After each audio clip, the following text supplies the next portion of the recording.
Le chef de l'État à Korogo lundi, le président de la République Alassane Ouattara a inauguré la mine d'or de Tongon dans la sous-préfecture de Mbengue. Exploitée par la société sud-africaine Randgold, la mine d'or de Tongon est la plus productive de l'Afrique de l'Ouest avec 9 tonnes par an. Compte rendu de Awa Touré dans un récit de Ali Derasouba.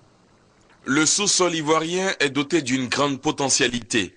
L'expansion du secteur minier pourrait permettre une diversification de l'économie ivoirienne longtemps reposée sur le binôme café-cacao.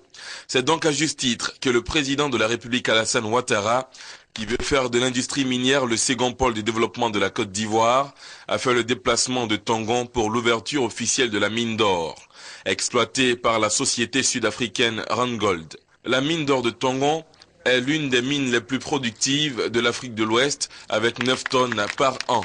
Le PCA et le directeur exécutif de Randgold ont salué l'engagement de l'État pour la réalisation de ce projet qui a nécessité l'investissement de 200 milliards de francs CFA.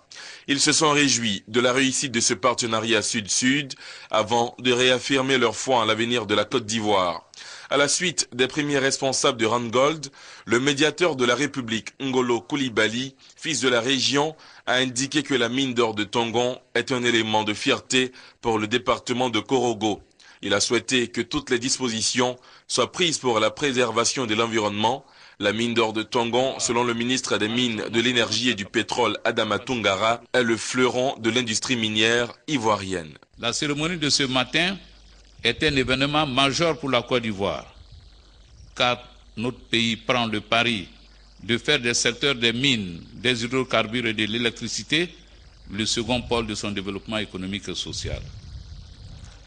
Excellence, Monsieur le Président de la République, les énormes potentialités géologiques et minières dont dispose la Côte d'Ivoire et les perspectives prometteuses révélées par les résultats de nombreuses campagnes de prospection réalisées permettent d'affirmer que dans un futur très proche, nous procéderons à l'ouverture d'autres mines à l'image de celle-ci.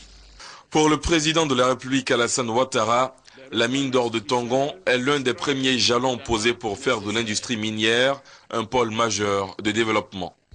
Notre pays dispose de ressources minières importantes, du fer, du manganèse, de l'or ou encore du nickel latérite, deuxième réserve mondiale. Cependant, certains de ces gisements restent à être mis en valeur. Leur mise en valeur procurerait ainsi à l'État des redevances, des impôts et des taxes. Elle représenterait également de très gros investissements et générerait des dizaines de milliers d'emplois. C'est pourquoi nous devons intensifier la recherche minière. C'est à 11h45 que le chef de l'État est arrivé lundi à Tongon. Un détachement de la 4e région militaire sous le commandement du chef de bataillon de la compagnie territoriale de Korogo lui a rendu les honneurs militaires. Avant Tongon, le président de la République a marqué un arrêt à l'aéroport de Korogo. Au cours de cette brève escale, le chef de l'État a eu droit à un accueil populaire et pour cause, depuis son accession à la magistrature suprême, c'est la première fois qu'il a foulé le sol de la cité du Poro.